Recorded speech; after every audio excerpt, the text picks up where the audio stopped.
चलिए, हम लोगों ने बफर की बात कर रही थी कि बफर में एसिडिक बफर का फॉर्मूला ये बनता है कि pH equals to pK plus log millimoles या moles of conjugate base upon acid.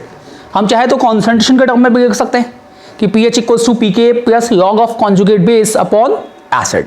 ठीक है, चलिए क्वेश्चन करते हैं। एक 100 ml सॉल्यूशन है, एक 100 ml सॉल्यूशन है 0.1 m एसिटिक एसिड का, जिसका Ka 10⁻⁻5 है। तो हमें इस सॉल्यूशन का pH बताना है। तो पहले तो समझिए कि ये केस किसका है, ये सॉल्यूशन कैसा है, केवल 100 ml 0.1 m एसिटिक एसिड का सॉल्यूशन है। तो इसको हम कौन से केस का सोच के pH बताएंगे इसका, ये केवल वीक एसिड है, कुछ और है ही नहीं। हमने एसिटिक एसिड लिया है और 100 ml 0.1 m एसिटिक एसिड है, तो ये तो किसका केस हो गया, वीक एसिड का। तो इसको कहोगे कि ये एक वीक एसिड है। देखो केवल एसिटिक एसिड प्रेजेंट है वाटर में, तो ये तो वीक एसिड हो गया। बफर तो तब होगा जब वीक एसिड के साथ उसका कॉन्जुगेट बेस भी ठीक ठाक मात्रा में आए। यहां तो कॉन्जुगेट बेस ठीक ठाक मात्रा में ऐड ही नहीं किया, तो ये तो बफर का काम नहीं करेगा। ठीक है, तो ये तो वीक बेस का काम है। अब देखो जरा रूट के वीक बेस में आप रूट के बाई सी की वैल्यू चेक करते हो। रूट के बाई सी की वैल्यू कितनी आ रही है, 10⁻⁻2 आ रही है। तो इसी को हम अल्फा बोल सकते हैं। अल्फा तब बोलते हैं जब उसकी वैल्यू 10⁻⁻1 यानी 0.1 से कम आती है, और ये वैल्यू तो 10⁻2 आ रही है, तो बहुत ही कम हो गई। अब सीधा फॉर्मूला यूज कर सकते हो या H+ की कॉन्सेंट्रेशन को लिख सकते हो कि ये C अल्फा के बराबर होता है, और ये 10⁻2 इंटू 10⁻1, तो ये हो गया 10⁻3m।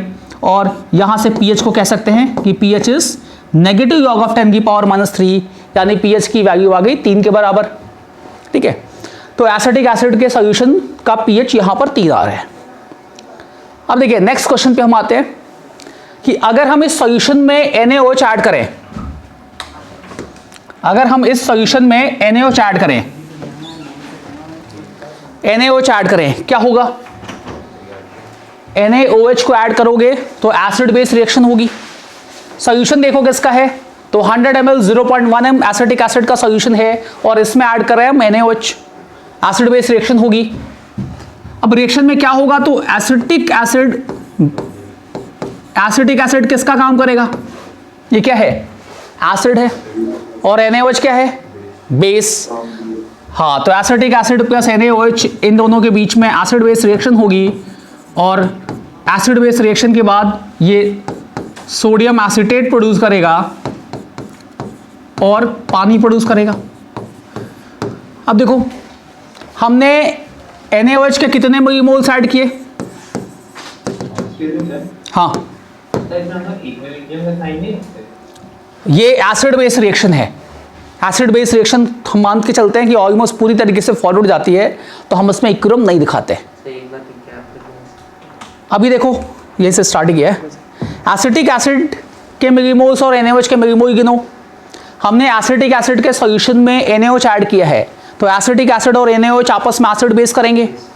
एसिटिक एसिड के सॉल्यूशन की मोलैरिटी 0.1 m है एंड वॉल्यूम 100 ml है, तो एसिटिक एसिड के मिलीमोल्स कितने, 10 मिलीमोल, और NaOH के मिलीमोल कितने ऐड किए, 5 मिलीमोल।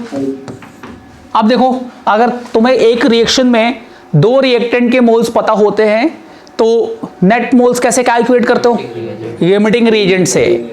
हाँ, यहाँ लिमिटिंग रिएजेंट का कॉन्सेप्ट यूज करना पड़ेगा। तो देखो फाइनल मोल्स निकालते टाइम फाइनल मिलीमोल्स निकालो जरा।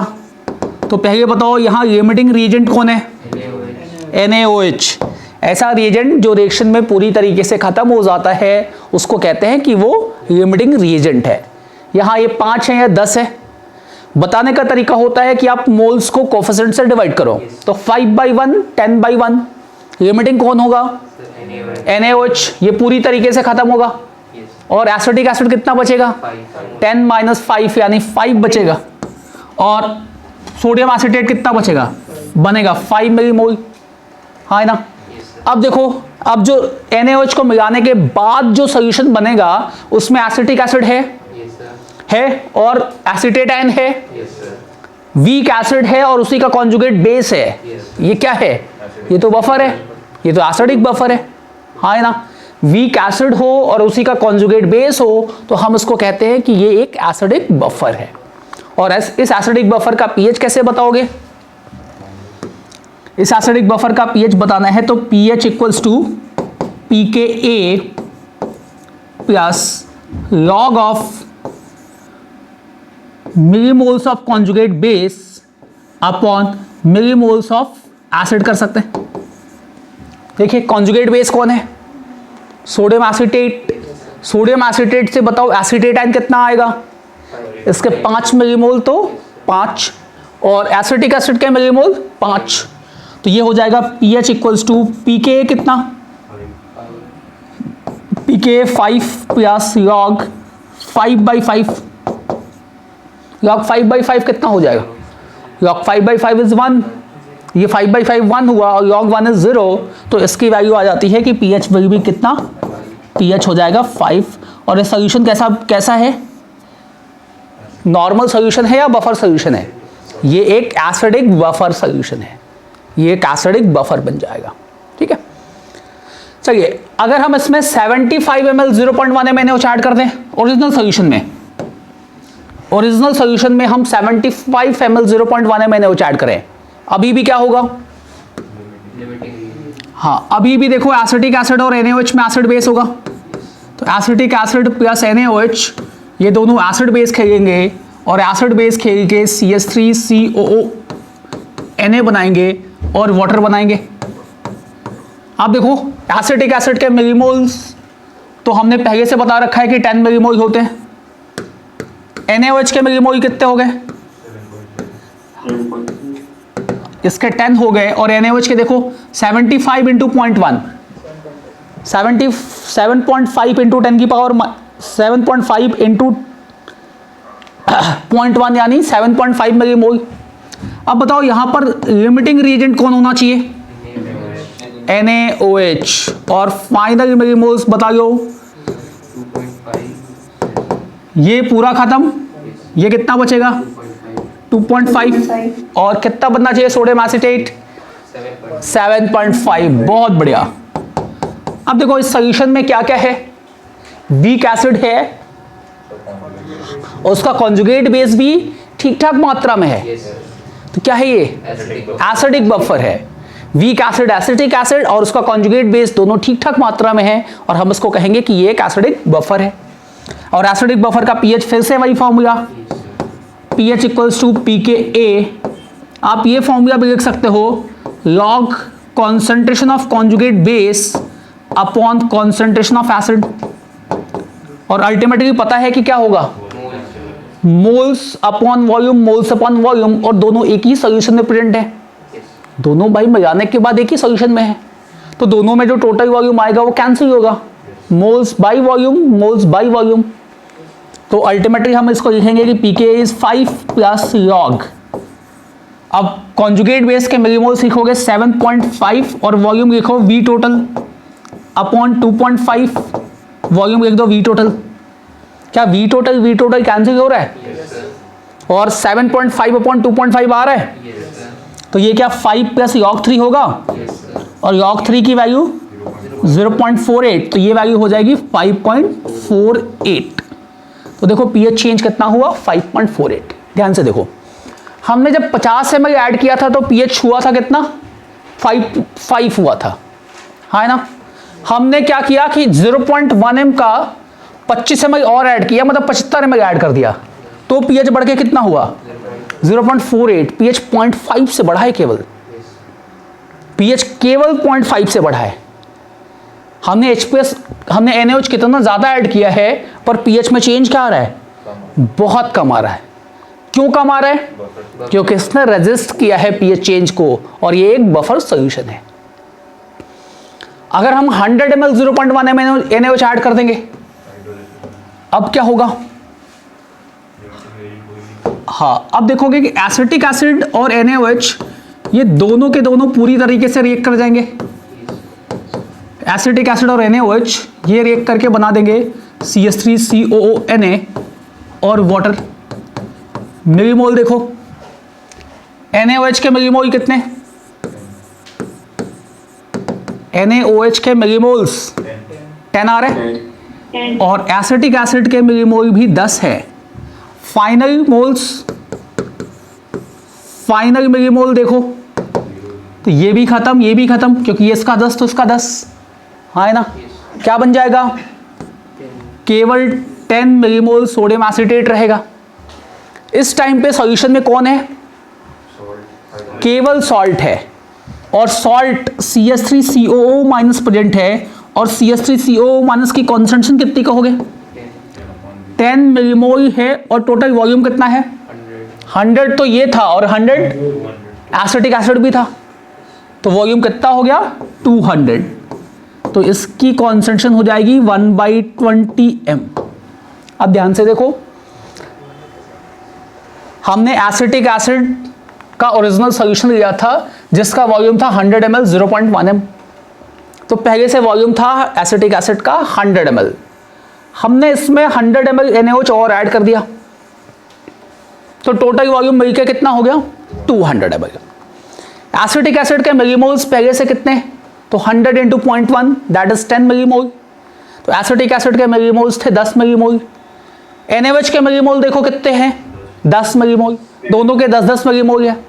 दोनों में क्या कोई भी एक एक्सेस रिएजेंट का काम करेगा? रिएक्शन के बाद दोनों में से कोई भी बचेगा? नहीं, दोनों पूरी तरीके से कंज्यूम हो गए। ये भी खत्म, ये भी खत्म, दोनों पूरी तरीके से खत्म। अब अगर दोनों खत्म हो गए तो यहां केवल और केवल सॉल्ट बचेगा, हाँ ना। अब केवल सॉल्ट बचेगा तो जरा इस सॉल्ट से आने वाले कॉन्जुगेट बेस की कॉन्सेंट्रेशन बताइयो। तो ये 10 और टोटल वॉल्यूम कितना हो गया? 200 समझ में आया? कहां से आ रहा है? 100 ml पहले से था और उसमें 100 ml और मिला दिया, तो टोटल वॉल्यूम इज 200। तो अब एसीटेट आयन की कॉन्सेंट्रेशन इतनी आ गई। अब हमें पहचान देना है कि ये केस कौन सा है।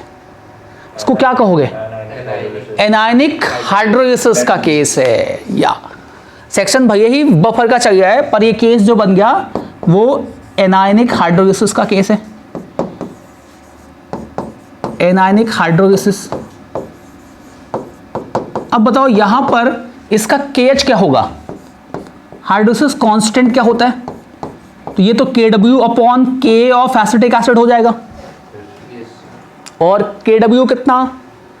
10 की पावर 14, और K कितना? -5। तो ये वैल्यू कितनी हो गई? 10 की पावर -9।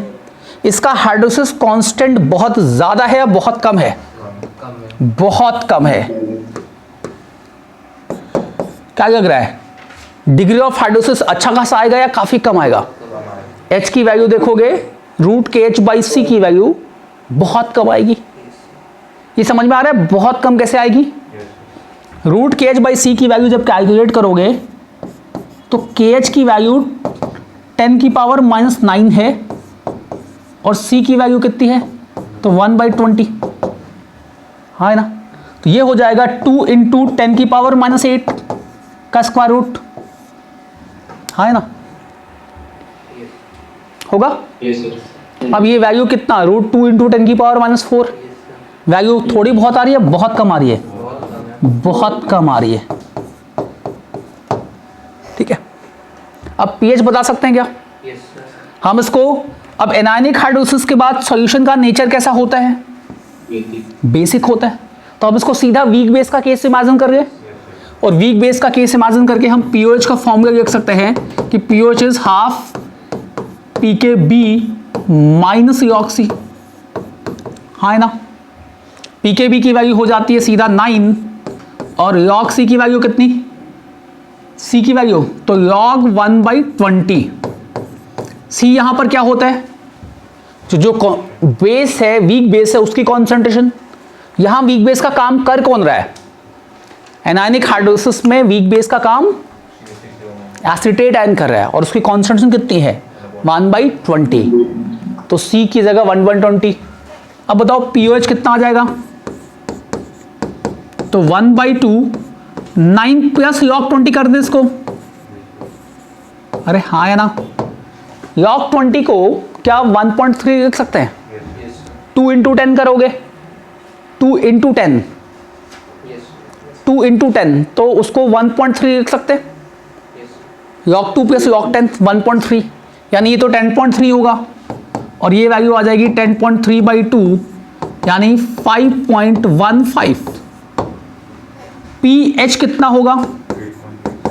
नहीं 14 माइनस 5.15 यानी pKw minus pOH that is 8.85 आ जाएगा। क्लियर हुआ? तो इस तरीके से निकाल सकते हैं। इसकी बजाय आप चाहो तो सीधा pH का फॉर्मूला अगर याद है तो वो भी कर सकते हो। याद करो यहां pH का फॉर्मूला आता था pKw plus pKb plus log C। अगर आप डायरेक्टली pH का फॉर्मूला यूज करने में इंटरेस्टेड हैं तो डायरेक्टली pH का फॉर्मूला देखिए। आपको ये तो ध्यान होगा कि एनायनिक हाइड्रोलिसिस है तो सॉल्यूशन का नेचर कैसा होगा? हाँ, एनायनिक हाइड्रोलिसिस है तो सॉल्यूशन का नेचर बेसिक होना चाहिए। और अगर सॉल्यूशन का नेचर बेसिक होगा, एनायनिक हाइड्रोलिसिस में सॉल्यूशन का नेचर बेसिक होगा, सॉल्यूशन का नेचर ही बेसिक है, तो pH की वैल्यू हाफ pKw से ज्यादा आएगी या कम आएगी? ज्यादा आएगी। तो फॉर्मूला देखोगे सब प्लस के साथ बनता है, half pKw plus pKa plus log C, ये फॉर्मूला आता है pH का एनायनिक हाइड्रोलिसिस में। और कैटायनिक हाइड्रोलिसिस में pH की वैल्यू क्या होनी चाहिए? हाफ pKw से कम आनी चाहिए। तो वहां ये भी माइनस हो जाता है और ये भी माइनस हो जाता है और ये pKa की बजाय pKb हो जाता है। आई बात समझ में? चलिए अब आ जाते हैं हम बेसिक बफर पे। बेसिक बफर किसको कहोगे? वीक बेस और weak base plus conjugate acid अगर हो तो हम उसको कहेंगे कि वो एक बेसिक बफर है। जैसे ammonium chloride plus ammonium hydroxide, ये दोनों हो तो उसको क्या कहोगे? कैसा बफर है ये? क्या इसको बेसिक बफर कहा जा सकता है? हाँ है ना, ये बेसिक बफर है। देखो अमोनियम हाइड्रोक्साइड और NH4 ये है तो हम उसको बेसिक बफर कह सकते हैं। ये वीक बेस है और ये उसका कॉन्जुगेट एसिड है तो हम इसको बेसिक बफर कह सकते हैं। अब देखिए मान लो एक बेसिक बफर है, अमोनियम क्लोराइड और अमोनियम हाइड्रोक्साइड का ही बेसिक बफर लेते हैं और अमोनियम हाइड्रोक्साइड की कॉन्सेंट्रेशन, ये बेस है तो इसकी कॉन्सेंट्रेशन मान लो मैंने B मान ली और अमोनियम आयन की कॉन्सेंट्रेशन मैंने A मान ली और इनका एक बफर बना गया। अब इक्विलिब्रियम पर रिएक्शन क्या होगी? तो इक्विलिब्रियम जो अप्रोच होगा, इक्विलिब्रियम जो अचीव होगा वो ये होगा कि ammonium hydroxide ion, ammonium hydroxide dissociate करके अमोनियम आयन एक्वस और OH माइनस एक्वस बना रहे हैं। हाँ ना। अब देखो अमोनियम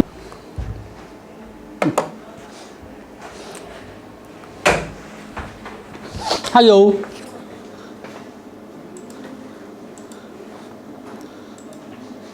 हेलो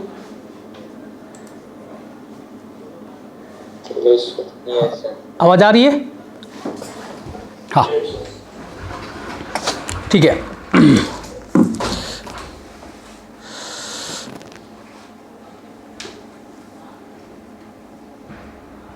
चलिए तो देखो बेसिक बफर में वीक बेस और उसका कॉन्जुगेट एसिड होगा। जैसे अमोनियम हाइड्रोक्साइड और ammonium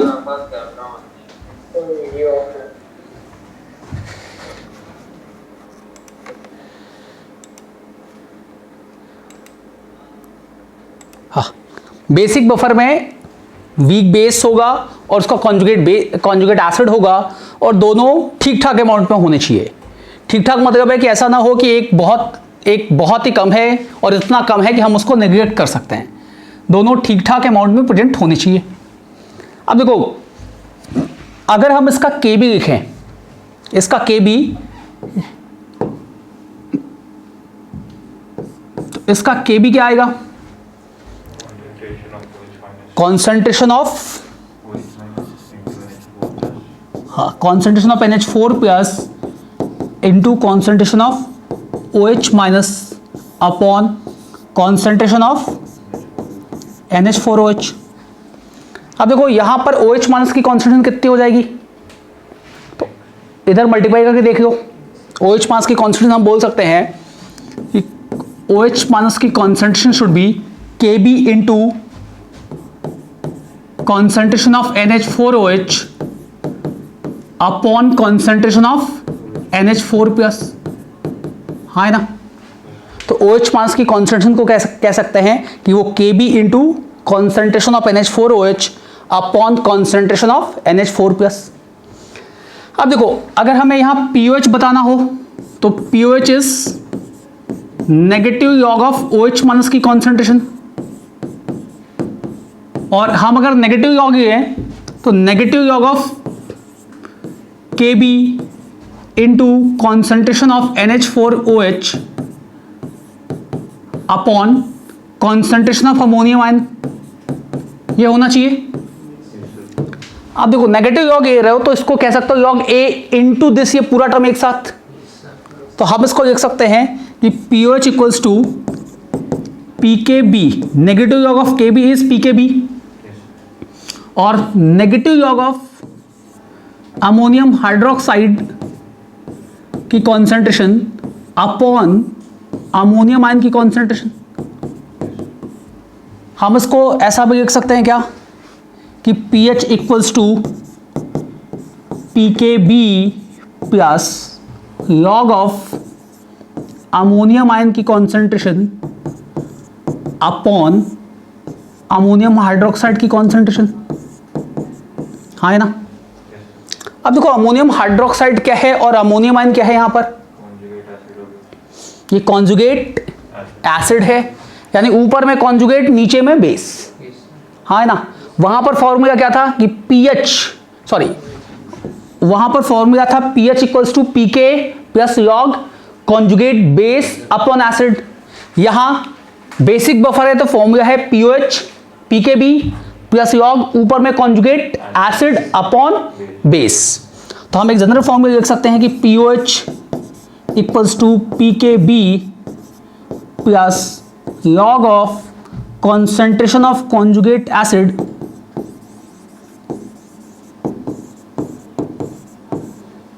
upon concentration of base। और ये बेस कैसा होना चाहिए, स्ट्रॉन्ग बेस या वीक बेस? वीक बेस होना चाहिए। हम इसको चाहे तो मोल्स के टर्म में लिख सकते हैं क्या? तो मोल्स के टर्म में pOH equals to PKB plus log millimoles of conjugate acid upon millimoles of base, है ना। तो pH का अपना ये फॉर्मूला भी बन जाएगा। तो pH आप इस तरीके से भी कैलकुलेट कर सकते हो, और pOH कैलकुलेट कर सकते हो। और pOH अगर मिल जाए तो pOH की हेल्प से क्या हम pH बता सकते हैं? pH कितना बोल सकते हो? हाँ, तो pH शुड बी, pH को लिख सकते हैं कि ये PKW माइनस POH के बराबर है। तो pH should be equal to PKW minus POH। तो इस फॉर्मूले का यूज करके हम pH बता सकते हैं।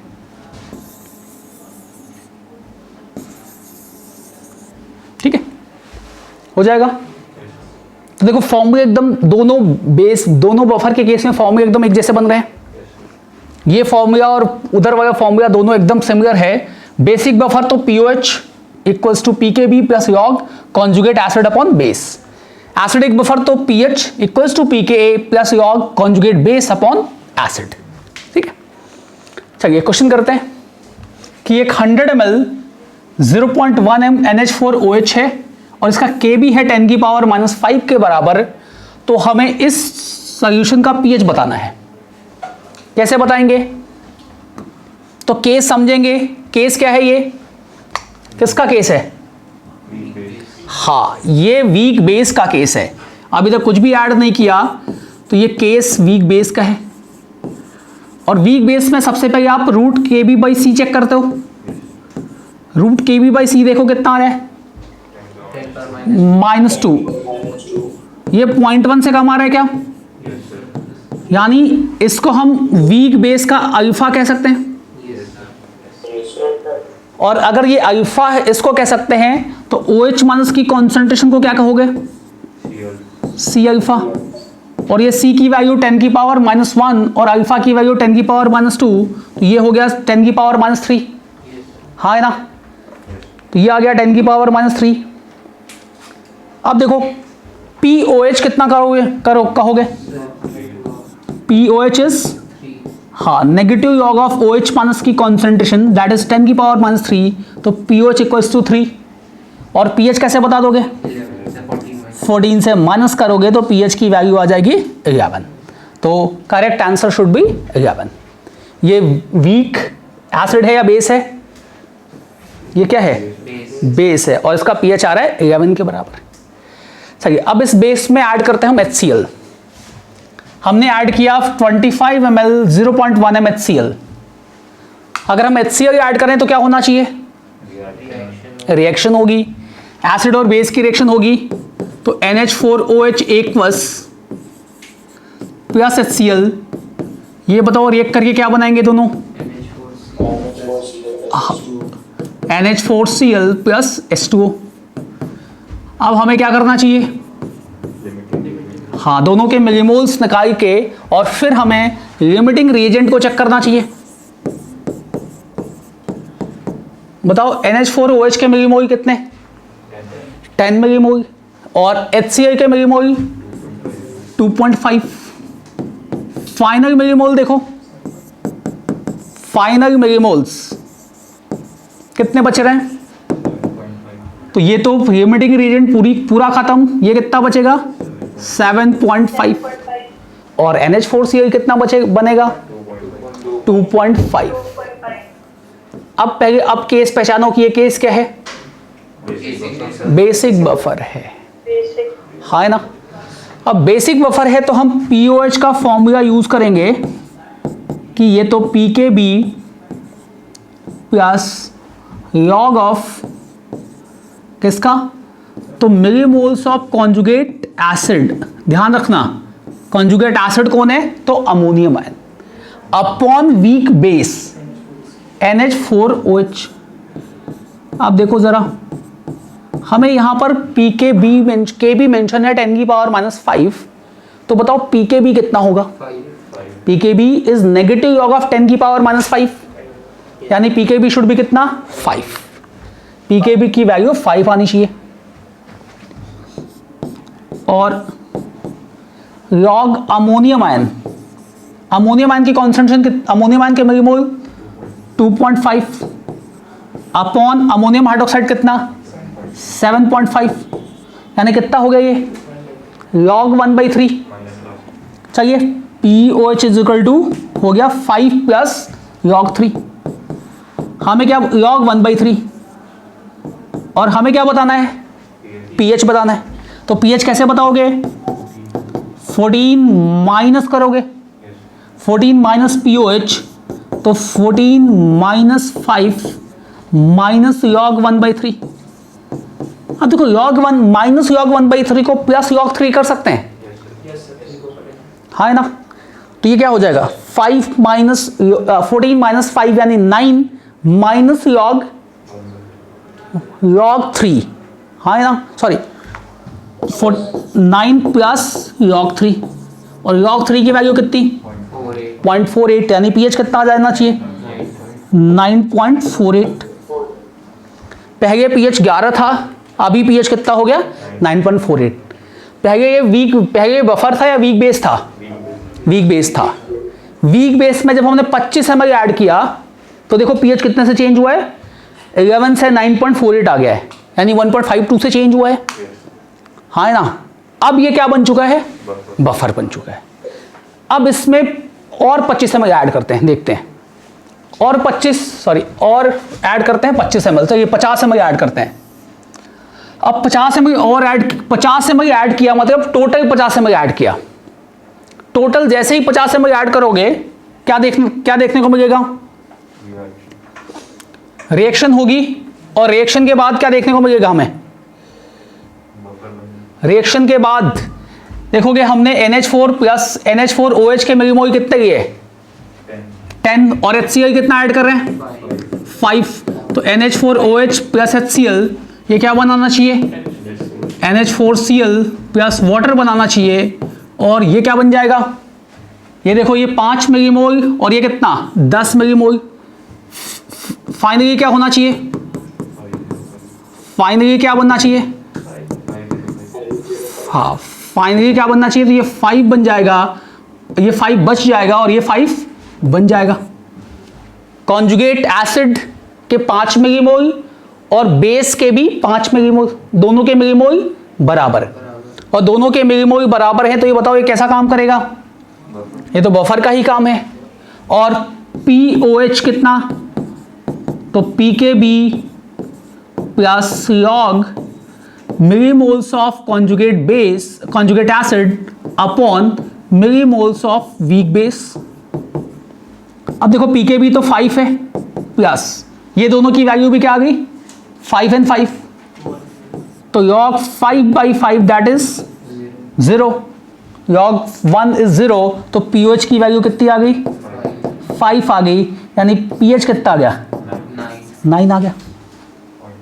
अभी देखो कितने से चेंज आया? 0.48 से डिक्रीज किया, और पहले कितने से डिक्रीज करता था? 1.52 से। यानी जब बफर बन जा रहा है तो इसमें जो pH का चेंज आ रहा है वो चेंज काफी कम आ रहा है। सही है। 75 ml ऐड करें, 75 ml ऐड करें। अब बताओ, सीधा आप निकाल सकते हो। 75 ml ऐड करोगे तो अमोनियम हाइड्रोक्साइड के मिलीमोल और HCl के मिलीमोल देख लो। HCl के मिलीमोल हो गए 7.5, और NH4OH तो पहले से कितना था? 10, और ये दोनों रिएक्ट करेंगे तो NH4Cl बनना चाहिए, और साथ में बनना चाहिए वाटर। अब बताओ लिमिटिंग रिएजेंट कौन है? लिमिटिंग रिएजेंट है HCl।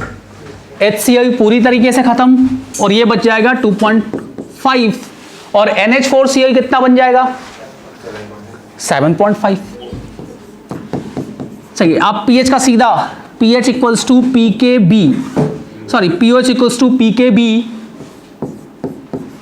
Plus log millimoles of ammonium ion या millimoles of conjugate acid upon millimoles of weak base. अब PKB की वैल्यू देखो कितनी? 5 प्लस log 7.5 अपॉन 2.5, log 3 आ गया। तो ये 5 प्लस log 3 आ रहा है। ठीक है, हमें pH बताना है।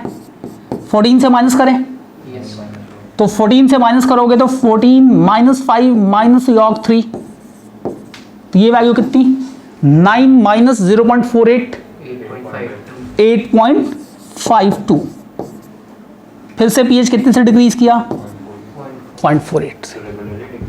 नहीं, ऐसा नहीं कि रेगुलरली डिक्रीज करता है, हमने ऐसे 25 ml लिया है तो उसकी वजह से वैल्यूज थोड़ी ऐसी आ रही है। ठीक है, तो pH में डिक्रीज। अब डिक्रीज देखोगे कि रिलेटिवली थोड़ा कम हो रहा है, और जब ये बफर नहीं था तो pH बहुत तेजी से डिक्रीज कर रहा था। आई बात समझ में? सही। अगर हम इसमें 100 ml ऐड कर देते तो क्या हो जाता? 100 ml ऐड कर देते तो सॉल्ट हाइड्रोलिसिस का केस हो जाता। अब देखिए, एक है सॉल्ट बफर। सॉल्ट बफर क्या होता है? तो सॉल्ट बफर क्या होता है और कब कहते हैं हम इसको कि ये सॉल्ट बफर है? तो देखो, जब भी कभी वीक एसिड और वीक बेस का सॉल्ट हो, salt of weak acid and weak base, अगर एसिड भी वीक हो और बेस भी वीक हो, इनके सॉल्ट का, अगर इसका सॉल्ट हो तो उसको कहते हैं हम सॉल्ट बफर। जैसे अमोनियम एसिटेट, अमोनियम एसिटेट बताओ कौन से एसिड और कौन से बेस से प्रोड्यूस हो रहा है? हाँ, acetic acid and ammonium hydroxide. तो ये किसका हो गया, वीक एसिड और वीक बेस का सॉल्ट। अब बताओ यहां पर कौन सी हाइड्रोलिसिस होगी, यहां पर कौन सी हाइड्रोलिसिस होगी, दोनों की होगी। अब दोनों की हाइड्रोलिसिस होगी तो अगर हम दोनों की हाइड्रोलिसिस को देखें तो दोनों की हाइड्रोलिसिस में एक में कैटायनिक हाइड्रोलिसिस होगी और दूसरे में एनायनिक हाइड्रोलिसिस होगी। एक एसिडिक करेगा, दूसरा बेसिक करेगा, हाँ है ना। तो यहां 3 इक्विलिब्रियम देखने पड़ेंगे, एक तो इसकी हाइड्रोलिसिस का, दूसरा इसकी हाइड्रोलिसिस का और तीसरा वाटर के डिसोसिएशन का इक्विलिब्रियम, हाँ है ना। टोटल 3 इक्विलिब्रियम्स आएंगे और अल्टीमेटली देखोगे कि यहां जब हम फॉर्मूला निकालते हैं तो पीएच का फॉर्मूला बन जाता है ऐसा कि pH equals to half PKW plus PKB minus PKA, sorry PKB PKA minus PKB, ये फॉर्मूला बन जाता है। अब इस फॉर्मूले को देखो ध्यान से, ये फॉर्मूला सॉल्ट की कॉन्सेंट्रेशन पर डिपेंडेंट हो रहा है या इंडिपेंडेंट हो रहा है, इंडिपेंडेंट हो रहा है, हाँ है ना। तो अगर हम इसको सॉल्ट का सॉल्यूशन दे देंगे तो उसका भी पीएच क्या रहेगा, इतना ही रहेगा। थोड़ा बहुत एसिड बेस करोगे तो अगर H प्लस ऐड करोगे तो ये कंबाइन होकर एसिटिक एसिड बना देगा, OH- ऐड करोगे तो ये कंबाइन होके NH4OH बना देगा, हाँ है ना। तो ये भी कैसा काम करना लगेगा, एक तरीके से ये भी कैसा करेगा, बफर जैसा काम करेगा। आई बात समझ में। तो अगर वीक एसिड और वीक बेस का सॉल्ट आ जाता है तो वीक एसिड और वीक बेस का जो सॉल्ट है ये भी देखोगे कि ये एक तरीके का बफर का काम करेगा और इसको कह देते हैं हम कि ये एक सॉल्ट बफर है। नहीं, हाइड्रोलिसिस कांस्टेंट यहाँ एक तरीके से निकलता है, उसको हमें जानने की जरूरत नहीं है। ऐसे केसेस में बस आपको पीएच कैलकुलेट करना है, तो pH is half PKW plus PKA minus PKB। इस तरीके से आप पीएच कैलकुलेट कर सकते हो। चलिए अब हम बात करते हैं जरा सॉल्युबिलिटी की। अब देखो बहुत सारे सॉल्ट ऐसे हैं जो पानी में सॉल्युबल है और बहुत सारे ऐसे भी कंपाउंड हैं जो पानी में इनसॉल्युबल है। कुछ पानी में सॉल्युबल कंपाउंड्स के नाम बताओ। NaCl। पर क्या जितना नमक चाहे पानी में हम सारा घोल सकते हैं क्या? पानी में हम जितना मानो उतना नमक नहीं घोल सकते, है ना। कुछ सॉल्ट पानी में बहुत बहुत कम सॉल्युबल होते हैं, बहुत बहुत कम सॉल्ट, और वो सॉल्ट हमें कैसे किस फॉर्म में मिलते हैं? प्रेसिपिटेट के फॉर्म में। आप लोगों ने 10th 9th में ओर्स पढ़ा होगा। ओर एक्सट्रैक्शन, मेटल को ऑब्टेन करते हैं, कोई भी मेटल को जब प्रोड्यूस करते हैं तो उस मेटल के कंपाउंड जो धरती के अंदर से खोद के निकाले जाते हैं उनको क्या बोलते हैं हम? उनको कहते हैं ओर, हाँ है ना। हिंदी में उसको क्या कहते हैं पता है? अयस्क बोलते हैं, अयस्क। तो ओर क्या होता है कि धरती के अंदर से खोद के निकाला जाता है ओर्स को। अच्छा अब सोचो जरा, धरती के अंदर में है, अच्छा 2 टाइप के सॉल्ट होते हैं, एक जिनकी पानी में अच्छी खासी सॉल्युबिलिटी होती है और एक जिनकी पानी में बहुत कम सॉल्युबिलिटी होती है। अब एक बात बताओ कि जिनकी पानी में अच्छी खासी सॉल्युबिलिटी है वो उन सॉल्ट का सोर्स धरती पर क्या होगा? वो धरती पर कहाँ मिलेंगे? ओशियन में। सदियों से बारिश हो, धरती पर बारिश हो रही है, हाँ ना। पानी के साथ रिश्ते रिश्ते वो कहाँ चले जाएंगे? ओशियन में। और जो सॉल्ट वाटर में इनसॉल्युबल हैं वो कहाँ मिलेंगे? अर्थ के क्रस्ट के अंदर, हाँ ना। तो जितने भी ओर्स धरती के अंदर से खोद के निकाले जाते हैं वो सारे ओर्स को क्या बोल सकते हैं? वो सारे के सारे पानी में इनसॉल्युबल है। और जो ओर्स समंदर में मिलते हैं वो सारे क्या है? वाटर में सॉल्युबल है। अब देखो सॉल्युबिलिटी एक बहुत इंपॉर्टेंट टर्म है कि कोई भी सॉल्ट वाटर में या कोई भी कंपाउंड वाटर में कितना सॉल्युबल होगा उसको बताते हैं हम उस कंपाउंड की सॉल्युबिलिटी से। जैसे आप लोगों ने सुना होगा एक टर्म या देखा भी होगा कि जब मिठाई वगैरह रसगुल्ले या जलेबियाँ बनाता है तो कैसे बनाता है? उसको चीनी की चाशनी चाहिए होती है, हाँ ना। पानी लेता है, चीनी डाल देता है उसमें और मिला देता है, चीनी की चाशनी तैयार। ऐसा होता है क्या? नहीं। वो देखोगे कि उसको गर्म भी करते हैं, क्योंकि चीनी को जब पानी में घोलोगे तो जितना गर्म करोगे चीनी की सॉल्युबिलिटी पानी में क्या होती जाती है? और बढ़ती जाती है। और वो जब ठंडा होता है तो देखोगे चीनी बैठ जाती है, हाँ ना। आई बात समझ में? तो किसी भी सॉल्ट की जो सॉल्युबिलिटी है वो एक, किसी भी सॉल्ट का जो डिजोल्यूशन है वो ऐसा नहीं कि आप कुछ भी डिजोल्व करोगे, एक मैक्सिमम लिमिट है डिजोल्व करने की, हाँ है ना। एक टेम्परेचर में किसी सॉल्ट का एक फिक्स अमाउंट ऑफ सॉल्वेंट में जो उसका डिजोल्यूशन होगा उसकी एक मैक्सिमम लिमिट है, और उसी लिमिट को हम एक्सप्रेस करते हैं उसकी सॉल्युबिलिटी से। अब देखो ये सॉल्युबिलिटी क्या है, तो it is the maximum amount of substance which can be dissolved in 1 litre of solution at a particular temperature. 1 litre solution बनाना है और एक पर्टिकुलर टेम्परेचर में, टेम्परेचर कांस्टेंट रखना है, हलवाई को बोलना है कि टेम्परेचर कांस्टेंट रख के 1 लीटर पानी में जितना चीनी घुल जाए वही क्या हो जाएगी, चीनी की सॉल्युबिलिटी। आई बात समझ में? तो कांस्टेंट टेम्परेचर पर 1 लीटर सॉल्यूशन में जितना मैक्सिमम सॉल्यूट घुल सकता है उसी को क्या कहते हैं, वो उसकी सॉल्युबिलिटी है। अब देखो सॉल्युबिलिटी का मतलब घोलने से है या तोड़ने से है? घोलने से है, घोल देते हैं, सीधा पानी में घोल दिया। अब देखो कुछ कंपाउंड ऐसे हैं जो पानी में घुल जाते हैं और घुलने के बाद पूरी तरीके से डिसोसिएट हो जाते हैं, जैसे नमक। नमक पानी में क्या होता है, जितना घुला वो सारा Na+Cl- में टूट जाता है, हाँ है ना। पानी में अगर आप ग्लूकोज डालो या पानी में चीनी डालो तो चीनी पानी में घुलती है या फिर टूटती है? तो नहीं, चीनी पानी में क्या होती है, केवल और केवल घुलती है। पानी में एसिटिक एसिड डालो तो वो घुलती पूरी है, अच्छी खासी घुलती है, पर उसके बाद टूटता पूरा नहीं है, वो टूटता क्या है, पार्शियली टूटता है। तो यहां हमारा सॉल्युबिलिटी का मतलब क्या है, जितना घुलेगा, घुलने से है सॉल्युबिलिटी, टूटने वगैरह से मतलब नहीं है। क्या है सॉल्युबिलिटी का मतलब, कितना 1 लीटर सॉल्यूशन में घुलेगा वो हो जाती है उस कंपाउंड की सॉल्युबिलिटी। अब देखो जरा, बाद में हमने शुगर लिया और हमारा कॉमन एक्सपीरियंस कहता है कि शुगर पानी में हाई टेम्परेचर पे ज़्यादा सॉल्युबल होता है या लो टेम्परेचर पे ज़्यादा सॉल्युबल? हाई टेम्परेचर पे ज़्यादा सॉल्युबल। अब अगर शुगर हाई टेम्परेचर पे ज़्यादा सॉल्युबल होता है तो क्या क्या ख्याल है कि ये इक्विलिब्रियम हाई टेम्परेचर पे टेम्परेचर बढ़ाने से किधर प्रोसीड करता है, फॉरवर्ड साइड में या बैकवर्ड साइड में? फॉरवर्ड साइड में। टेम्परेचर बढ़ाने के साथ ये फॉरवर्ड जा रहा है, मतलब डिसोल्यूशन का प्रोसेस कैसा है, एंडोथर्मिक। एंडोथर्मिक है, delta H is greater than 0। Endothermic है, यहां पर हीट क्या हो रही है, एब्जॉर्ब हो रही है, ये प्रोसेस एंडोथर्मिक है।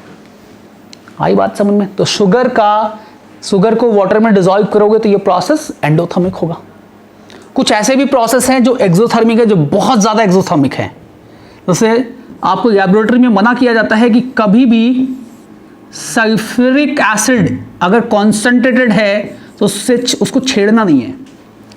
सल्फ्यूरिक एसिड को पानी में डिसॉल्व करोगे ना तो बहुत ज़्यादा हीट लिबरेट होती है, बहुत ज़्यादा हीट लिबरेट होती है, बहुत ही ज़्यादा।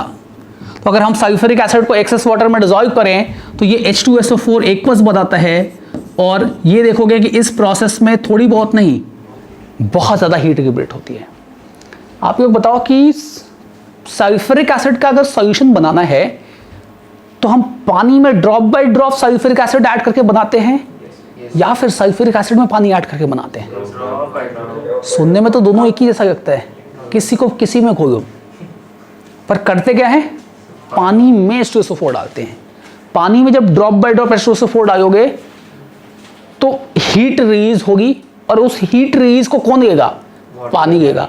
तो इवापोरेट और होगा कोई तो कौन होगा, पानी होगा। पर अगर आपने सल्फ्यूरिक एसिड में पानी डाला, हीट लिबरेट हुई, और वो हीट को लेगा कौन, सल्फ्यूरिक एसिड। और अगर वो वेपराइज हो गया, पता है तेजाब जिसको कहते हैं एसिड, वो सल्फ्यूरिक एसिड ही होता है।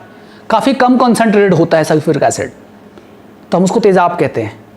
और हम यहाँ किसकी बात कर रहे हैं, कॉन्सेंट्रेटेड नहीं, शुद्ध H2SO4 की बात कर रहे हैं, शुद्ध। और उसमें हमने 2-4-10 बूंदे पानी की डाली, इतनी हीट लिबरेट हुई कि H2SO4 कन्वर्ट हो गया किसमें, वेपर में। और अगर आपके किसी स्किन वगैरह के कांटेक्ट में आ जाए तो वो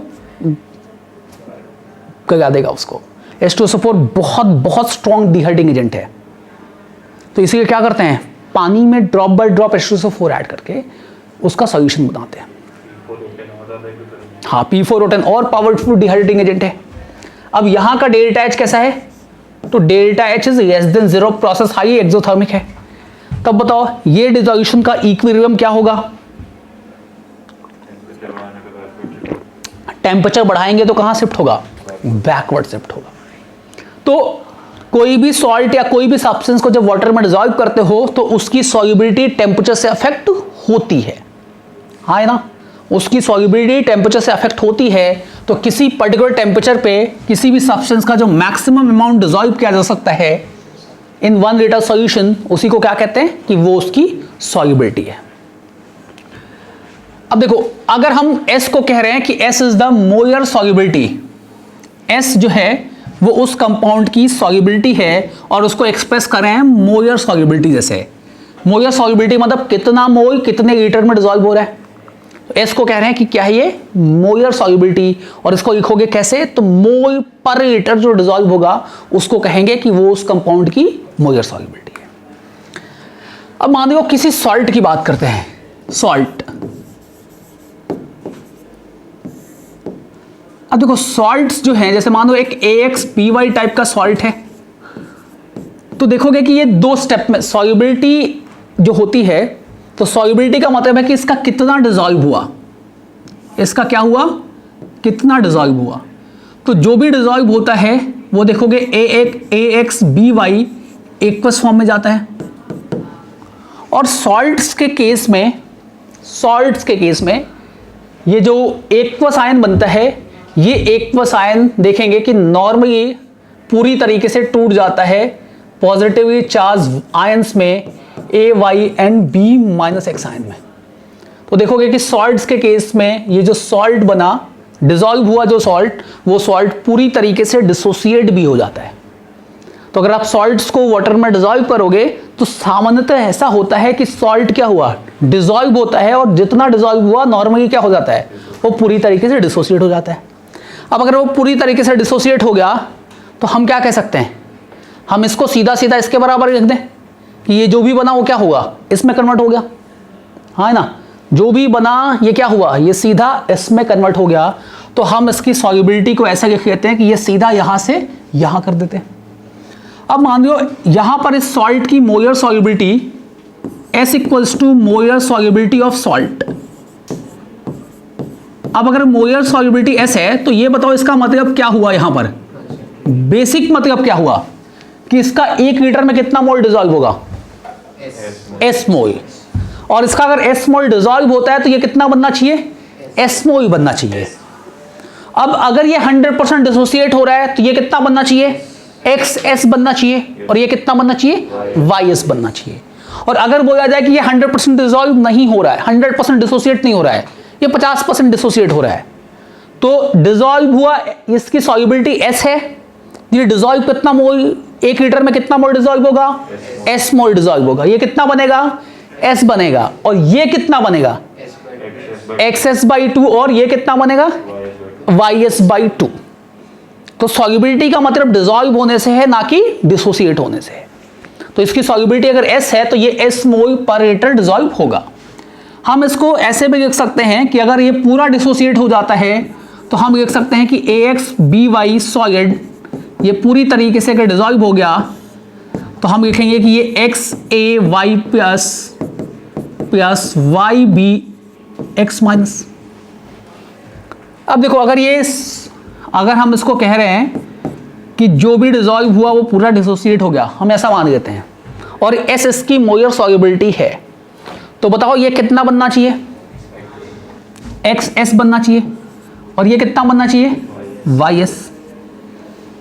अब देखो अगर इसके डिसोल्यूशन का हम इक्विलिब्रियम कांस्टेंट लिखें K, तो इस K को हमें बताओ पहले आयंस के टर्म में क्या लिखना चाहिए, स्पीशीज के टर्म में बताओ। तो हमें लिखना चाहिए कि जो आयन है उसकी concentration raise to the power उसका coefficient into B minus X raise to the power उसका कोफिशिएंट Y। सॉलिड की कॉन्सेंट्रेशन लिखनी चाहिए क्या, नहीं लिखनी चाहिए। क्यों नहीं लिखनी चाहिए? वो तो अफेक्ट नहीं होगा।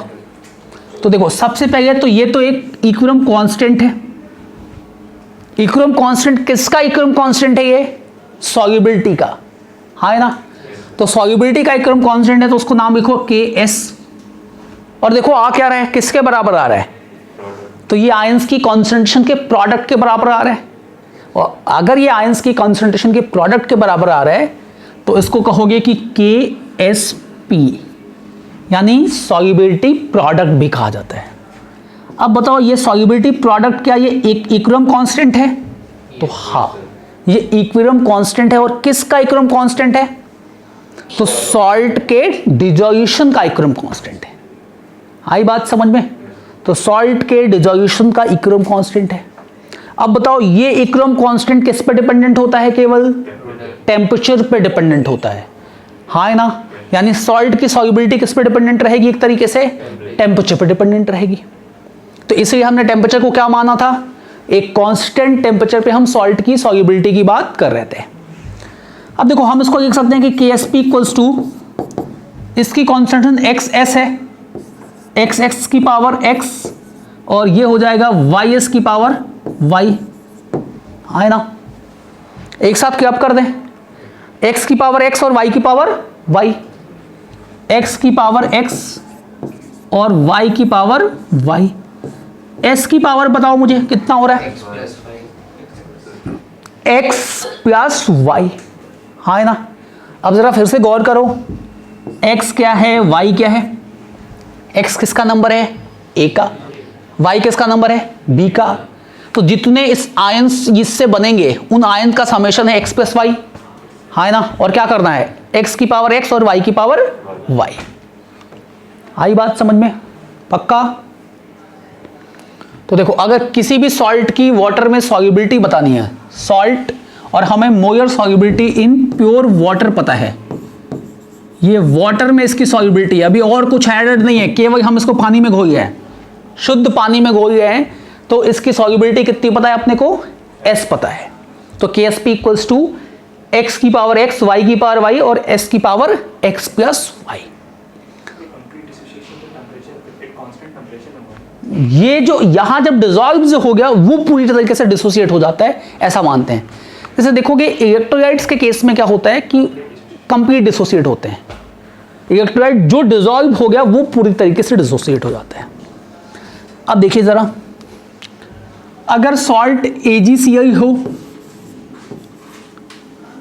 अगर सॉल्ट AgCl हो और हमने पहले मान लिया है कि S equals to molar solubility, salt की मोलर सॉल्युबिलिटी हमने अगर S मान रखी है, वाटर में मोलर सॉल्युबिलिटी अगर हमने S मान रखी है, तो अपने पास KSP का एक्सप्रेशन बन जाता है कि ये X की पावर X, Y की पावर Y और S की पावर X प्लस Y, ये फॉर्मूला बन जाता है।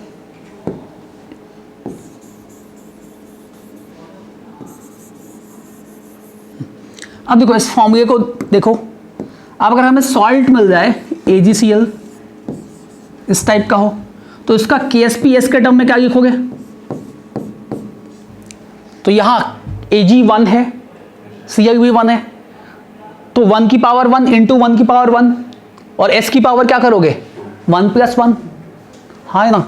तो KSP इक्वल्स टू क्या? S square. तो S को कितना लिख दोगे? √KSP, है ना। अगर सॉल्ट इस टाइप का हो Ag2CrO4, Ag2CrO4 देखोगे कि ये ईंटे के जैसा रेड कलर होता है, इसके कलर को कहते हैं कि ये ब्रिक रेड कलर का है और इसका कलर ईंटे के जैसा रेड है। अब बताइए Ag2CrO4 का कलर कैसा? Ag2CrO4 की सॉल्युबिलिटी के बारे में बताओ। ठीक है, इसका एक्सप्रेशन बताओ।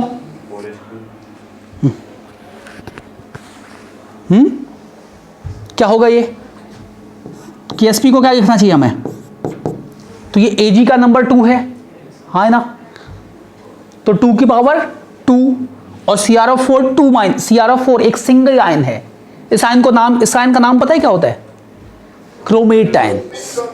हाँ, तो ये क्रोमेटाइन है और ये Ag+ है, तो यहां लिखोगे क्या, 2 की पावर 2 और 1 की पावर 1, तो 1 की पावर 1 तो 1 ही होता है, और इसका नंबर 2 है, और ये देखो ये एक सिंगल आयन है CrO4 2- क्रोमेटाइन, जैसा सल्फेट आयन होता है एकदम वही फॉर्मूला है CrO4 2-।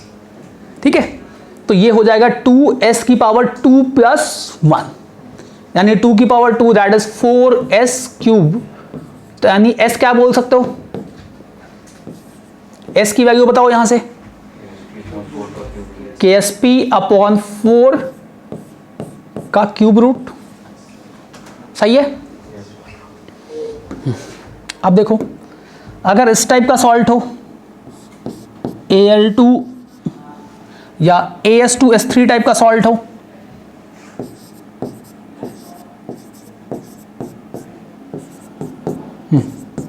इसका Ksp बताओ मुझे, क्या लिखना चाहिए,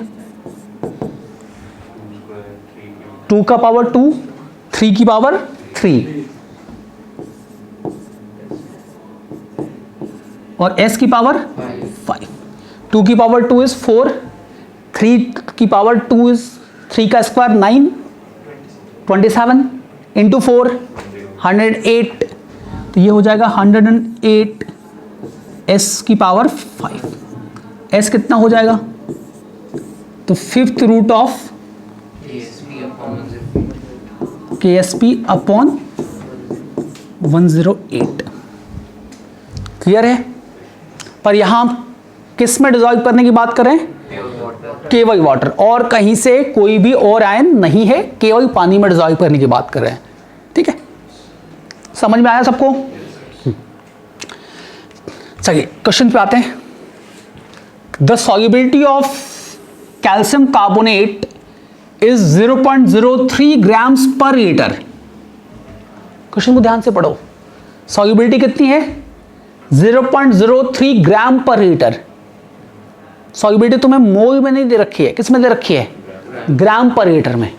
तो हमें इसका Ksp बताना है। तो पहले तो बताओ कि Ksp का फॉर्मूला S के टर्म में क्या लिखोगे। अगर S इसकी मोलर सॉल्युबिलिटी होती है तो Ksp को क्या लिखोगे, Ksp,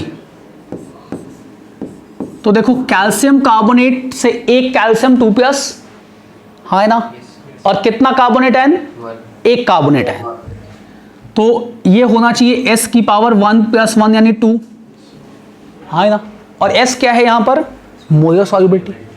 अब हमें सॉल्युबिलिटी ग्राम पर लीटर में दे रखी है, मास की सॉल्युबिलिटी दे रखी है, तो हम मोल की सॉल्युबिलिटी बता सकते हैं। अब इसको पढ़ो, 0.3 ग्राम पर लीटर, यानी 1 लीटर में कैल्शियम कार्बोनेट का कितना मास डिसॉल्व होता है, 0.03। तो moles of calcium 2+ dissolved in 1 litre कितना कहोगे, moles of calcium carbonate dissolved in 1 litre कैसे बता दोगे। तो हाँ, मास कितना डिसॉल्व होता है, तो 0.03 ग्राम 1 लीटर में डिसॉल्व होता है। तो मास अगर 0.03 ग्राम है तो उससे मोल्स कैसे बताएंगे, मॉलिक्यूलर मास से डिवाइड करके। मास से मोल्स बताना हो तो मॉलिक्यूलर मास से डिवाइड कर देते हैं, और ये वैल्यू आ जाएगी 0.03 अपॉन मॉलिक्यूलर मास कितना, 100। ये देखो 3 इंटू 10 की पावर -4 मोल पर लीटर। और मोल पर लीटर को क्या कहते हो, मोलैरिटी, मोलैरिटी है ये तो, हाँ है ना। तो S की वैल्यू कितनी, 3 इंटू 10 की पावर -4 मोल पर लीटर, यानी कैपिटल M। सही है। अब बताओ Ksp इज S², Ksp की वैल्यू S² के बराबर है, तो S² यानी 9 इंटू 10 की पावर -8 आ गई Ksp इसकी, आ गई। क्वेश्चन समझ में आया। आपको सॉल्युबिलिटी ग्राम पर लीटर में भी दिया जा सकता है, ग्राम पर लीटर को मोल पर लीटर में कन्वर्ट करना है, और Ksp का फॉर्मूला सॉल्ट से पता चल जाएगा।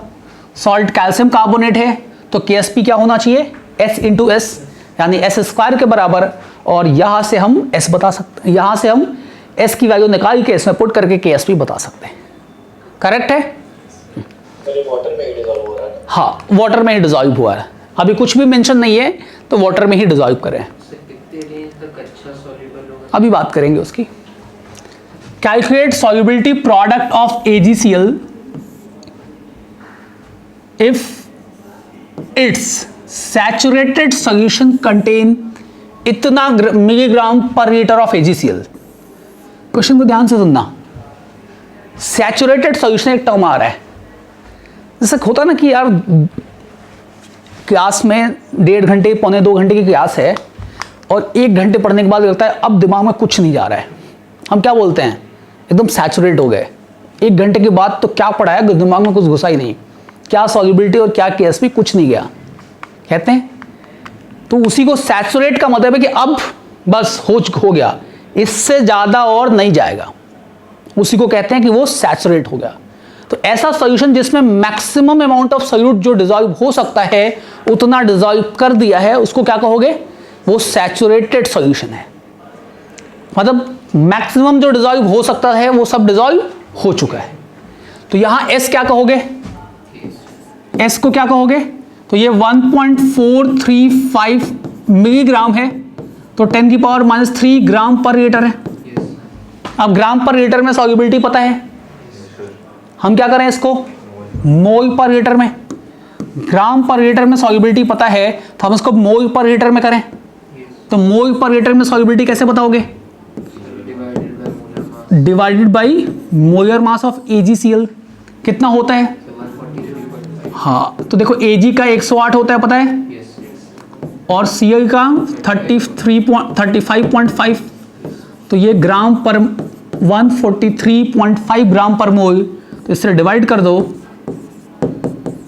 इंटू 10⁻³ पहले से है, देखो जरा कितनी वैल्यू आ रही है, 10⁻⁻5।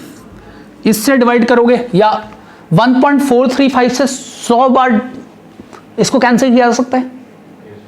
1.435 में 100 से मल्टीप्लाई करो, क्या मिलेगा 143.5, यानी इससे 100 बार कैंसिल कर सकते हैं। और ये 1/100 है तो ऊपर ले जाओगे तो 10⁻²। अरे हाँ है ना, तो इसकी मोलर सॉल्युबिलिटी आ गई 10⁻⁻5 है। KSP का एक्सप्रेशन बताओ, S स्क्वायर यानी ये कितना आ गया -10, मिल गया KSP। ठीक है, हाँ अब हम उल्टा जा रहे हैं, हमें अब की बार KSP दिया हुआ है, ये Ag2CrO4 किस रंग का सॉल्ट होता है, ये ब्रिक रेड। हाँ, ये ईंटे के जैसा रेड कलर का सॉल्ट है, ये ब्रिक रेड है। चलिए मैं ईंट बनाता हूँ, तब तक आप लोग सॉल्व करो। Ag2CrO4 is a brick red coloured compound, और ये ब्रिक रेड कलर्ड कंपाउंड का KSP है 3.2 इंटू 10⁻11। तो हमें इसकी सॉल्युबिलिटी कैलकुलेट करनी है। तो सॉल्ट है Ag2CrO4, KSP मेंशन है, बताओ KSP का एक्सप्रेशन क्या बनना चाहिए, 4s³ बनना चाहिए, 2 का स्क्वायर इंटू 1⁻1 और S की पावर 3। तो ये देखोगे कि 4s³ बन रहा है। अब देखो 4s³ इक्वल्स टू,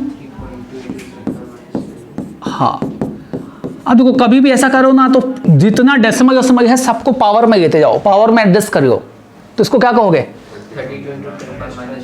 32 इंटू 10⁻⁻12। 4 से डिवाइड कर दें तो S को लिख सकते हैं क्या 8 इंटू 10⁻⁻12 का क्यूब रूट। 8 का क्यूब रूट कितना 2, और 10⁻⁻12 का क्यूब रूट -4। तो सॉल्युबिलिटी, मोलर सॉल्युबिलिटी कितनी आ गई, तो 2 इंटू 10⁻⁻4। आई बात समझ में।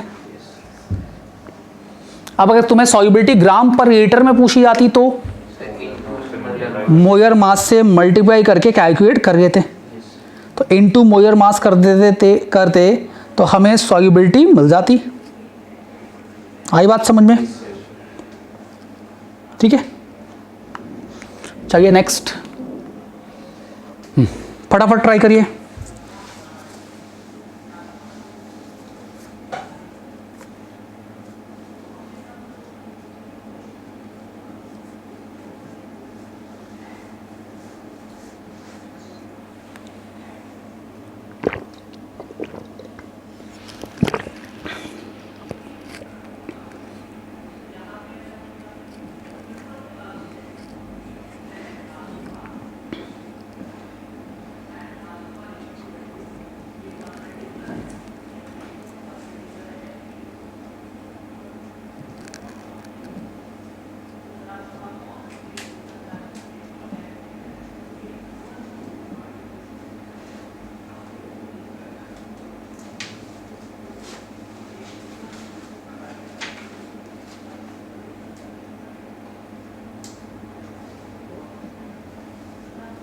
हो गया?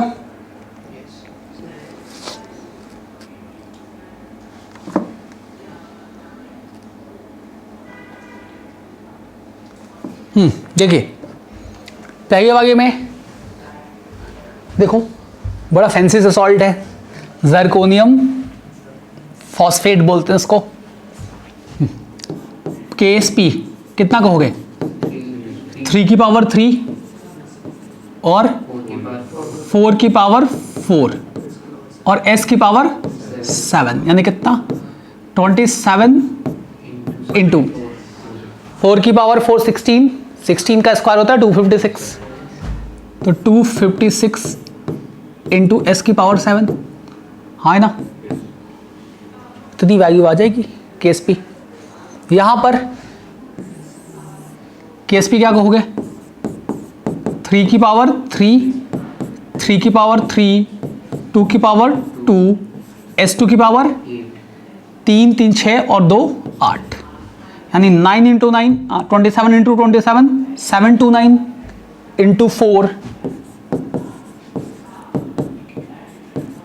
S2 की पावर 8। ये हो गया KSP का एक्सप्रेशन। ठीक है, आई बात समझ में? चलिए अब देखिए थोड़ा सा क्वेश्चन को मॉडिफाई करते हैं, थोड़ा सा ट्रिकी बनाने की कोशिश करते हैं। अब क्वेश्चन को एक बार पढ़ो, क्या कहा जा रहा है? PbI2 की सॉल्युबिलिटी के बारे में पूछा जा रहा है और क्या कहा जा रहा है? ये कितना प्रतिशत आयनाइज्ड है? 80%। पूरा का पूरा आयनाइज नहीं हो रहा है, जितना डिसॉल्व हो रहा है उसका मात्र 80% आयनाइज हो रहा है, हाँ ना। अब बताओ कि S क्या है? S को क्या लिखते हैं? Molar solubility. ये कौन सा सब्सटेंस होता है? जो डिसॉल्व हुआ है या जो डिसोसिएट हुआ है? डिसॉल्व हुआ है। तो PbI2 सॉल्ट जो डिसॉल्व हुआ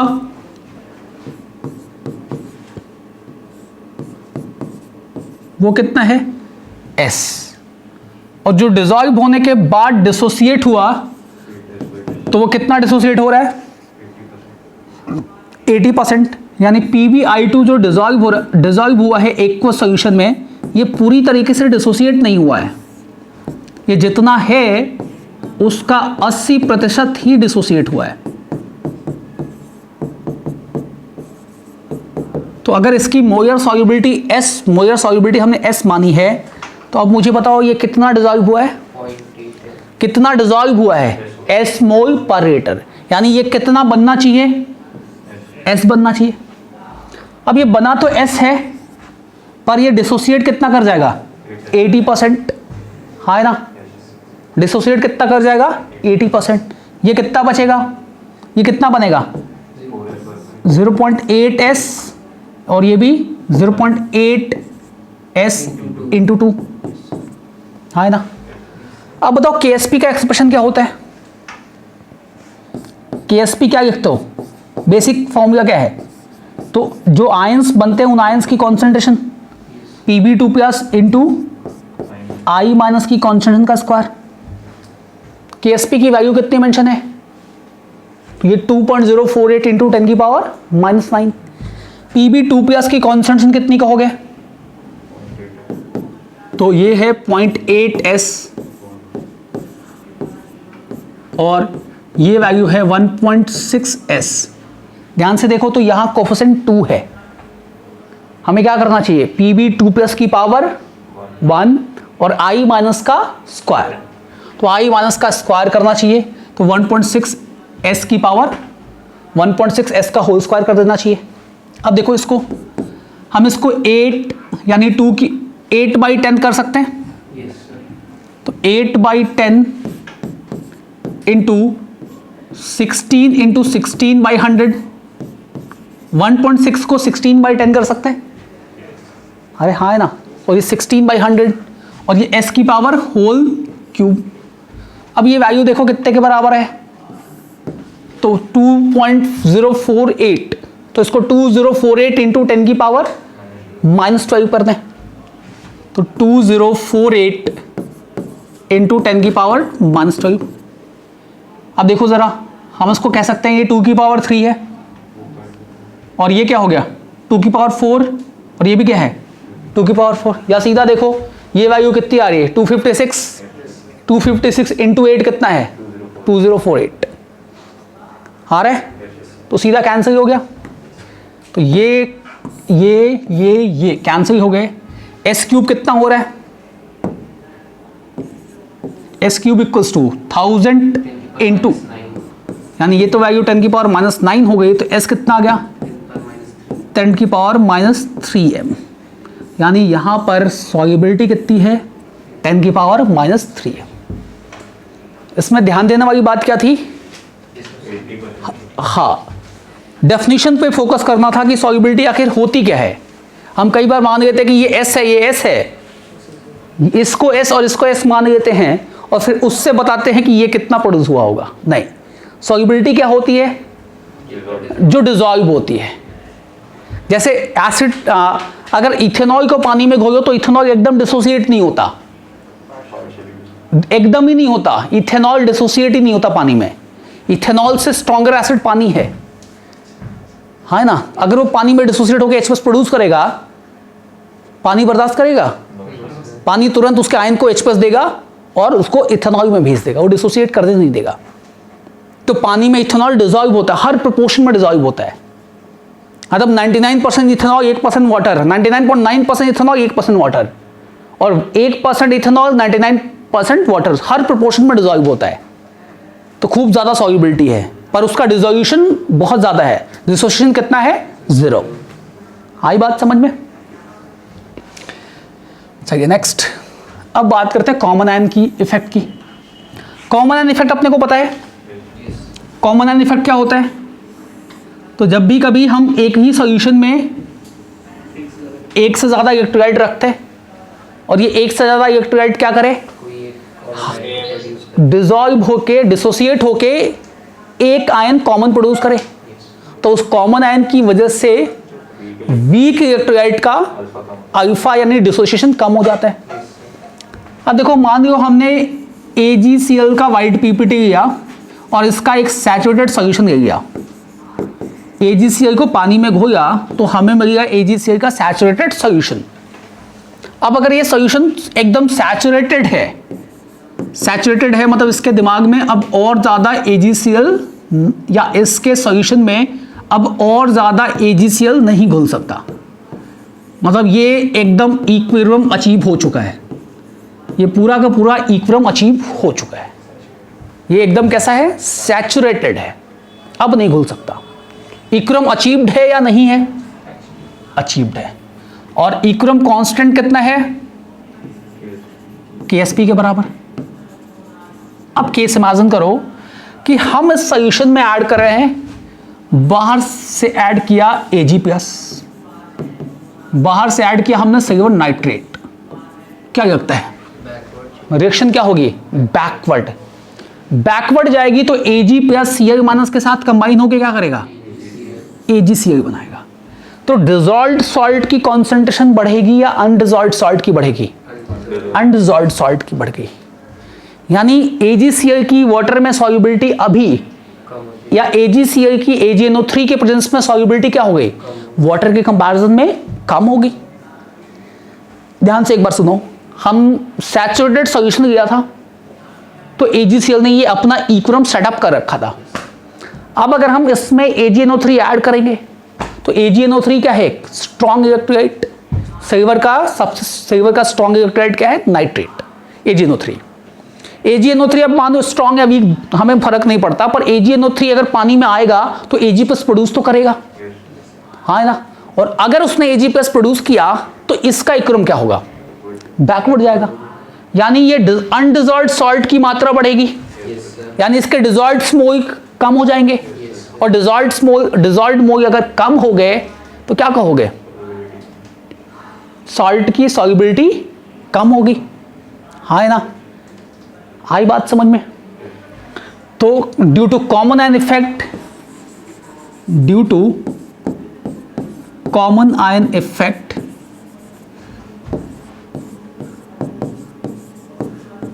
solubility of sparingly soluble salt क्या करेगी, solubility of sparingly soluble salt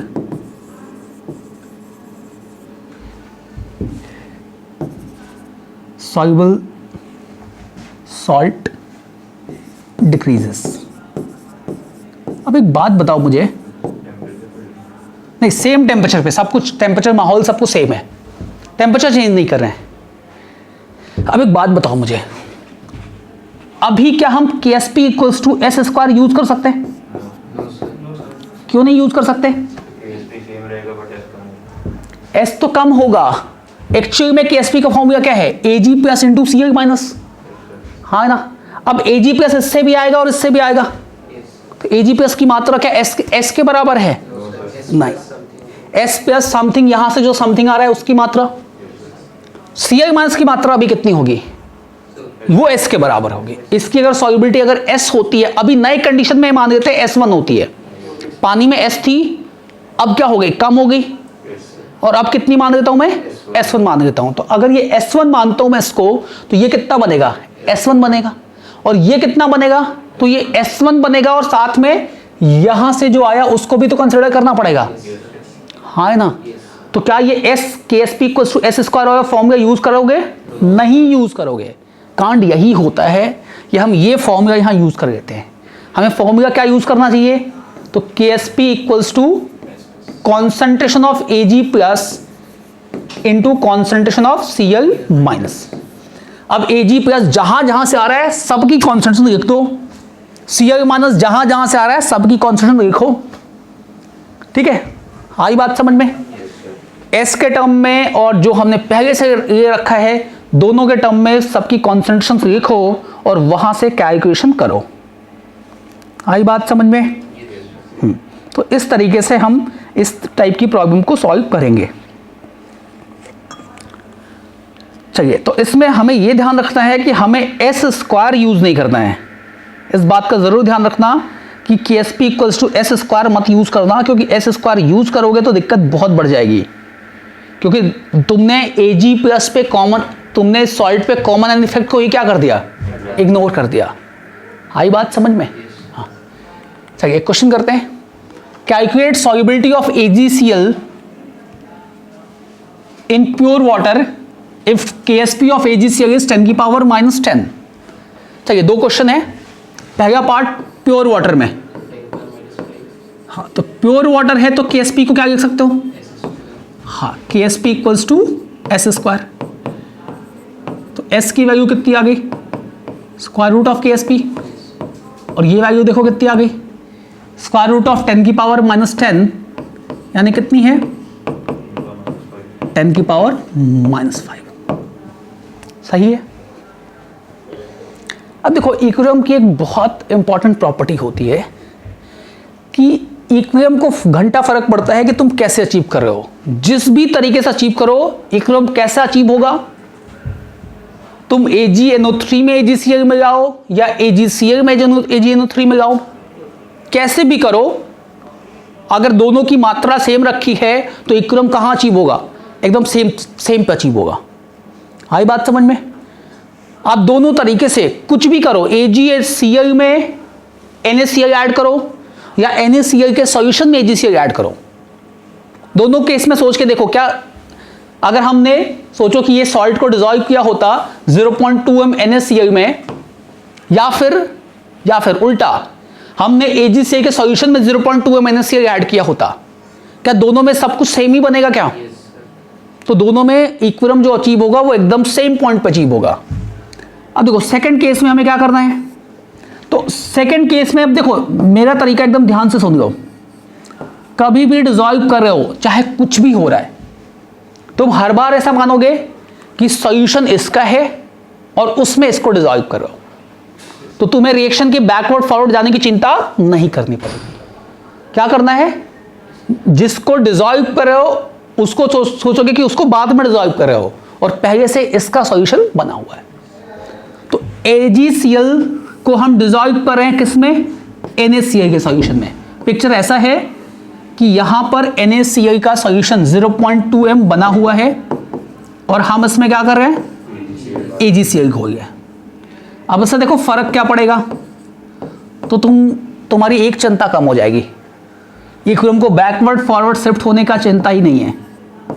Ag plus aqueous plus Cl minus aqueous.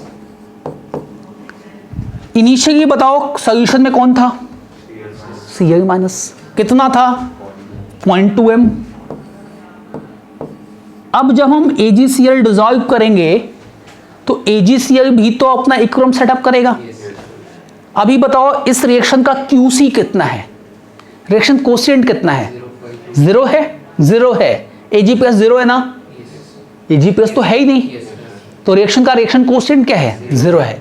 या बैकवर्ड रिएक्शन की रेट कितनी है, ये है ही नहीं। ये अगर होता तो बैकवर्ड रिएक्शन की रेट कुछ होती, ये है ही नहीं, तो बैकवर्ड रिएक्शन की रेट क्या होगी, 0 है। और जैसे इसमें AgCl ऐड करोगे फॉरवर्ड रिएक्शन की रेट तो कुछ ना कुछ आएगी, हाँ है ना, और बैकवर्ड रिएक्शन की रेट 0 है। तो क्या होगा, तुम्हें क्या नेट चेंज देखने को मिलेगा, फॉरवर्ड जाएगा। या QC से सोचियो, ये है ही नहीं, तो QC की वैल्यू कितनी है, अभी 0 है, और QC की वैल्यू अगर 0 है तो टेंडेंसी तो फॉरवर्ड जाने की होगी। QC हमेशा बढ़ के KC के बराबर होना चाहता है, और KSP की वैल्यू भले ही 10 की पावर -10 है, पर ये 0 से ज्यादा है, हाँ है ना। तो ये क्या होगा, ये बड़ा होके KSP बनना चाहेगा। तो अब ये डिसॉल्व होगा। मान लेते हैं कि इस परिस्थिति में जो AgCl की मोलर सॉल्युबिलिटी होती है, इस परिस्थिति में उसको मैं कह रहा हूं कि इसकी मोलर सॉल्युबिलिटी कितनी है, S1 है। तो ये कितना Ag प्लस बनेगा, S1, और ये कितना और बनेगा, S1 और बन जाएगा, तो नेट कॉन्सेंट्रेशन हो जाएगी 0.2 प्लस S1, हाँ है ना। अब एक बात देखो, यहां तक हम करने के बाद थोड़ा विचार करेंगे। क्या, अगर शुद्ध पानी में इसकी सॉल्युबिलिटी 10 की पावर -5 होती है, तो NaCl के प्रेजेंस में इसकी सॉल्युबिलिटी और कम या और ज्यादा, और कम होगी। यानी S1 की वैल्यू 10 की पावर -5 से कम आने वाली। अब ये वैल्यू 10 की पावर -5 से कम आने वाली है, और ये वैल्यू 0.2 है, तो 0.2 के रेस्पेक्ट में ये 10 की पावर -5 भी आता है, तो क्या हम इसको इग्नोर कर सकते हैं? तो अब हम एजम्पशंस पे आएंगे कि 0.2 प्लस S1 को हम अप्रॉक्सीमेटली S1 लिख सकते हैं, 0.2 लिख सकते हैं। अब चाहिए KSP का एक्सप्रेशन लिख लो। KSP को आयंस के टर्म में लिखो पहले। KSP को क्या लिखना चाहिए, Ag प्लस, पहले आयंस के टर्म में लिखने की आदत डालो, इससे कभी गलती नहीं होगी।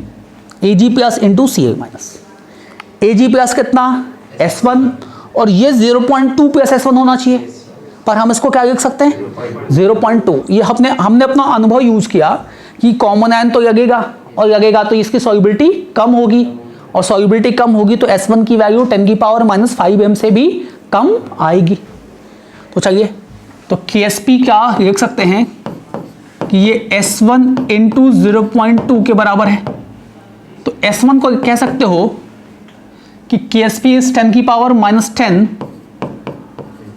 अपॉन 0.2, 0.2 को क्या कहोगे 1/5, तो ये कितना आ गया 5 × 10⁻⁻10 mm।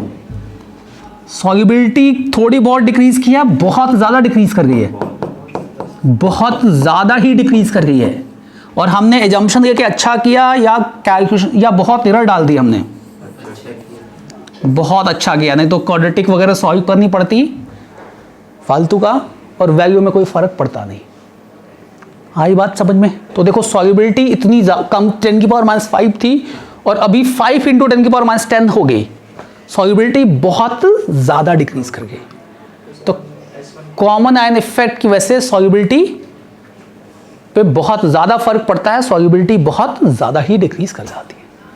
हाँ, ये जो S1 जो नेगलेक्ट केस है वो 0.1 वैल्यू से कम है, इस वजह से नहीं, इसकी वजह से नेगलेक्ट नहीं किया। यहाँ तो देखो अल्फा वगैरह तो है नहीं, मैंने सीधा सोचा कि अगर ये पानी में घुलता है तो 10⁻⁻5 होगा।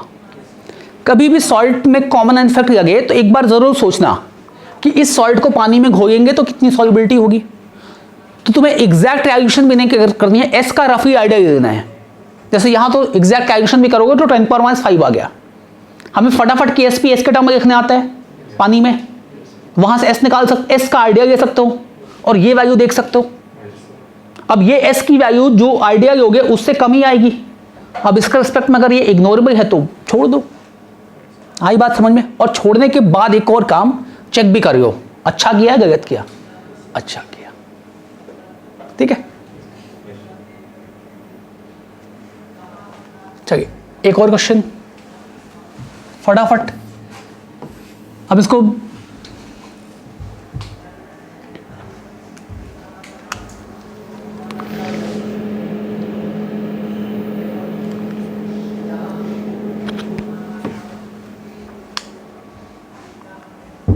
कितना आ रहा है, क्या मानोगे? PbI2 में ऐड किया है या PbNO3 में ऐड किया है? PbNO3 में ऐड किया है। तो देखो PbNO3 में ऐड किया तो पहले से Pb2+ कितना है, कितना 0.1 है। और इस सिचुएशन में मान लेते हैं इसकी सॉल्युबिलिटी कितनी, S1 मान लो, तो ये 0.1 + S1 बनेगा और ये कितना बनेगा 2S1। अब KSP का एक्सप्रेशन एक बार आयंस के फॉर्म में जरूर लिखो, अभी जब तक सीख रहा हूं। तो Pb2+ × I- की कॉन्सेंट्रेशन का स्क्वायर। अब 0.1 + S1 को हम क्या मान सकते हैं, 0.1 मान के चलते हैं। चाहो तो चेक भी कर सकते हो, नहीं होगा तो आंसर को लास्ट में S1 से चेक कर लेंगे। तो चलिए हम इसको 0.1 मान लेते हैं, लगभग 0.1 + S1 × 2S1 का स्क्वायर, और ये वैल्यू कितनी है, तो 8 × 10⁻⁻9। इसको कर दोगे 8 × 10⁻⁻9 = 0.1 × 4S1। हाँ ना, देखो जरा S1 की वैल्यू कितनी आ रही है,